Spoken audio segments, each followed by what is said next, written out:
दोस्तों, कैसे हैं आप। उम्मीद है कि आप यूपीएसआई दरोगा 2021 के एग्ज़ाम की दौड़ के एग्ज़ाम की आप अच्छी तरह से तैयारी कर रहे होंगे। तो आज ये जो मैं वीडियो लेके आया हूँ, ये मैं कैसे आप एक महीने में अच्छी दौड़ लगाना सीख सकते हैं, इस टॉपिक के बारे में मैं आपको के सामने ये वीडियो लेके आया हूँ। आप विश्वास कीजिएगा कि अगर आपने ये वीडियो पूरा देख लिया तो आप आराम से 25 से 26 मिनट में 4.8 किलोमीटर की दौड़ आप आराम से लगा सकते हैं। चलो अब हम अपनी वीडियो स्टार्ट करते हैं। और जैसा कि आप सभी जानते हैं कि दौड़ में आपने एक अच्छी दौड़ लगाने के लिए आपको साथ में अच्छी डाइट भी लेनी होती है। तो ये सब चीज़ें मैं आपको स्टेप बाय स्टेप बताऊंगा कि किस तरह से आप अपनी दौड़ को कम समय पर और अच्छी तरह पूरी करके आप यूपीएसआई के एग्ज़ाम में पास होकर एक आप एसआई की जॉब ले सकते हैं। आप अगर मेरे चैनल में नए हैं तो आप मेरे चैनल को सब्सक्राइब कीजिएगा, लाइक कीजिएगा एंड शेयर कीजिएगा। जैसा कि आप सभी जानते हैं कि जो ये दौड़ है 4.8 किलोमीटर की, ये आसान नहीं है। अब क्या होता है कि जो पुराने स्टूडेंट्स हैं जो कि पिछले कई साल से वो मतलब दौड़ की तैयारी कर रहे हैं, बीच बीच में दौड़ करते रहे हैं, तो उनके लिए तो ये दौड़ काफ़ी इजी हो जाती है, क्योंकि उनको थोड़ा बहुत दौड़ कैसे लगानी चाहिए इसके बारे में जानकारी होती है। लेकिन जो नए अभ्यर्थी होते हैं जो शुरुआत करते हैं, तो उनको ये पता नहीं होता कि मतलब दौड़ को किस तरह से तैयारी की जाए। तो मैं आपको इसी बारे में बताऊंगा। जैसे कि आप सभी जानते हैं कि जो दौड़ का जो स्टेमिना होता है वो धीरे धीरे करके बनता है। मतलब ऐसा नहीं कि आपने पहले दिन दौड़ लगाई तो आप ये सोचेंगे कि पूरी आप 4.8 किलोमीटर की दौड़ ये पहले दिन ही में मार के आ जाएंगे। कोई भी ऐसा मेरे हिसाब से कोई भी ऐसा धावक नहीं हो सकता जो पहले दिन में ही 5 किलोमीटर के आसपास की दौड़ पहले दिन में ही मार के आ जाए। तो सबसे पहले आपको क्या करना चाहिए, जैसे आप दौड़ की शुरुआत करते हैं तो आपको मतलब स्लोली मतलब धीरे धीरे ही मतलब अपनी रनिंग करनी चाहिए। ये नहीं कि आप तेज़ दौड़ेंगे। अगर आप तेज़ दौड़ेंगे तो उससे क्या होता है कि आप एकदम से थक जाएंगे। तो स्टेमिना कैसे बढ़ता है, दौड़ जो है शरीर से नहीं लगाई जाती, पैरों से लगाई जाती है। जब आप ये सीख जाएंगे कि हाँ पैरों का कैसे हम दौड़ में अच्छी तरह इस्तेमाल करें, तो आप आराम से दौड़ को कर सकते हैं। नॉर्मल क्या होता है, जब कोई नया दौड़ लगाना शुरू करता है तो वो क्या करता है, पूरी ताकत लगाता है और अपने पैर की जगह पैर को उस हिसाब से वो मूवमेंट नहीं करा पाता, वो पूरी बॉडी को मतलब आगे धकेलता है, दौड़ लगाता है। तो इससे क्या होता है कि उस शरीर जो है एकदम से थक जाता है। तो क्या करना चाहिए, जैसे हम दौड़ लगाते हैं ये धीरे धीरे ही प्रैक्टिस से ही आता है कि पैरों को का ज़्यादा यूज हो और शरीर के भार को हम एकदम से आगे ना धकेलें, नहीं तो सांस फूलने या उखड़ने लगती है। तो पैर का इस्तेमाल करना चाहिए, पैरों को मूवमेंट देनी चाहिए। और इस तरह से पहले स्टार्टिंग में आप 1 किलोमीटर की दौड़ लगाएं। जब आपको ऐसा लगेगा कि आप इजीली 1 किलोमीटर की दौड़ आप लगा पा रहे हैं, फिर आपको क्या करना चाहिए कि 2 किलोमीटर, फिर 3 किलोमीटर, 4 किलोमीटर, इस तरह से आपको बढ़ाना चाहिए। और एक बात का और ख्याल रखिए, अगर आप मान लो 2-3 किलोमीटर की दौड़ आप लगा रहे हैं, तो जैसे कि कई बार ऐसा होता है कि किसी कारण से अगर थक जाते हैं, तो ऐसा नहीं करना चाहिए कि आप साइड में कहीं बैठ जाएं। मतलब थकने के बाद भी अगर आपकी सांस फूल रही है तो आपको कंटिन्यू चलते रहना है। मतलब बैठ नहीं जाना है कि हम थक गए तो बैठ जाते हैं वहीं पर, ऐसा नहीं करना चाहिए। बस पैदल ही चलो, आप धीरे धीरे पैदल ही चलो। थोड़े टाइम के बाद आपके 5 मिनट के आसपास आपका क्या होता है, जो आपकी जो थकान होती है, जो सांस आपकी फूल रही होती है, वो स्टेबल हो जाती है और फिर से आप मतलब वहीं से आप धीरे धीरे करके अपनी रनिंग को आगे ले जा सकते हैं। तो यही टिप्स है कि आप मतलब इसके द्वारा आप धीरे धीरे अपनी रनिंग को अच्छी तरह कर सकते हैं। और इसके अलावा क्या होता है, मैं अभी थोड़ी देर में और भी कुछ टिप्स दूंगा। उससे पहले मैं आपको ये भी बताना चाहता हूँ कि डाइट इसमें बहुत ही अहम रोल अदा करती है। डाइट का मतलब आप कैसा खा रहे हैं वो भी काफ़ी निर्भर करता है कि आप कैसी रनिंग कर पाएंगे। अब नॉर्मल क्या होता है कि हम नॉर्मल दाल रोटी और कुछ फल फ्रूट ही खाते हैं, पर जब हम रनिंग करते हैं या किसी पुलिस की जॉब के लिए दौड़ की तैयारी करते हैं तो क्या होना चाहिए कि डाइट जो होती है वो भी अच्छी होनी चाहिए। और डाइट में हम क्या खा सकते हैं, जैसे क्या होता है कि ऐसा नहीं कि मुर्गा और मीट वगैरह ही खाएं, मतलब सबसे अच्छा होता है आप जो चने हैं, चने आप रात को भिगो लें और सुबह जो है आप उस चने को, भिगोए हुए चने को जो जब वो भीग जाएंगे तो आप उसको अच्छी तरह बारीक चबा चबा कर खाएं। ऐसा नहीं कि थोड़ा चबाया और अंदर ठूस लिया, मतलब पूरी अच्छी तरह से चबाना है आपको।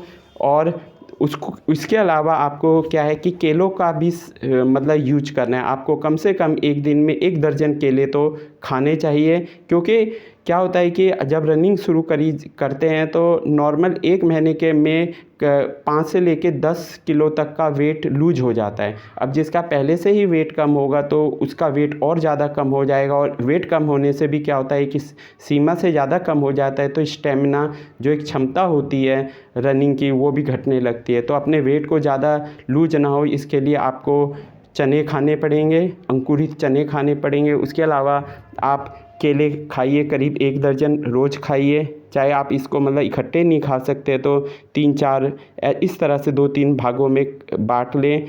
और इसके अलावा आपको दूध भी पीना है। अब आपको दूध कितना पीना है, अगर आप दूध पी सकते हैं तो आप 1 लीटर दूध पीजिए। अगर 1 लीटर नहीं पी सकते तो कम से कम आपको आधा लीटर तो दूध पीना ही चाहिए, क्योंकि दूध में काफ़ी एनर्जी होती है। अगर नॉन वेज के शौकीन हैं तो आप अंडे और साथ में नॉन वेज भी खा सकते हैं। अंडे आप खा सकते हैं, पर डे आप खा सकते हैं अंडे 1 या 2 अंडे, 2 अंडे कम से कम आप खाइए एक बार में। और उसके अलावा अगर नॉन वेज खाते हैं तो रेगुलर तो नॉन वेज हैवी हो जाएगा, आप रेगुलर तो मत खाइए, पर हफ्ते में 2 बार तक आप नॉन वेज ले सकते हैं। और इसके अलावा ये भी है कि मतलब कितना सोएं। अब कई बार क्या होता है कि मतलब कई विद्यार्थी ऐसे होते हैं, अभ्यर्थी ऐसे होते हैं जो और भी एग्ज़ाम की तैयारी करते हैं तो वो मतलब अच्छी तरह से सो नहीं पाते। इसमें क्या होता है कि मतलब रनिंग के साथ आपको अपनी बॉडी को रिलैक्स भी करना होता है। मतलब एक तरह से आप ये कहें कि जैसे रनिंग से अगर हमारा शरीर थकता है तो उसको हमको रेस्ट भी देना होता है, मतलब उसको पूरा आराम मिलना चाहिए, ताकि वो अगले दिन, या मान लो आप मॉर्निंग में रनिंग करते हैं और शाम को भी अगर 2 टाइम रनिंग करते हैं तो इस तरह का अपना दिनचर्या रखनी चाहिए कि कोई ज़्यादा हैवी काम ना करें जिससे कि आपकी बॉडी दिन भर थकी रहे। रनिंग करने के बाद आप रिलैक्स करें, आराम करें, खाएँ पिएँ, राइट। अगर दिन में सोने के शौकीन हैं तो आप दिन में भी थोड़ा आराम कर सकते हैं, फिर आप शाम को जब तरोताज़ा हो जाएँ तो आप शाम को भी रनिंग कर सकते हैं। तो बॉडी को रेस्ट देना भी बहुत ज़रूरी है और पूरी नींद लें। मतलब आप ये कह सकते हैं कि कम से कम आपको, वैसे तो मेरा तो मानना है कि आप 8 घंटे आप पूरी नींद लें, अगर नहीं ले पाते तो 7 घंटे तो आपको लेने ही चाहिए। वैसे भी जब आप रनिंग करेंगे तो आपको नींद अच्छी आएगी, क्योंकि आपका बॉडी मतलब काफ़ी थका हुआ टाइप का हो जाता है, तो उससे आपको नींद अच्छी आएगी।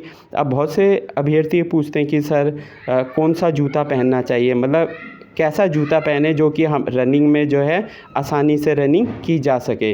तो जूता तो आपको ऐसा पहनना चाहिए कि मतलब आपका जूता कहीं से टूटा फूटा या फटा ना हो, राइट। अगर फटा है तो उसको आप रिपेयर करा सकते हैं। और आपको नॉर्मल, आपको जो है स्पोर्ट्स शूज़ पहनने चाहिए। स्पोर्ट्स शूज़ ऐसा होना चाहिए कि आपने ये नहीं कि आप दौड़ लगाने जा रहे हैं तो उसी दिन आपने नया जूता ख़रीदा और आप जाकर दौड़ में कूद पड़े।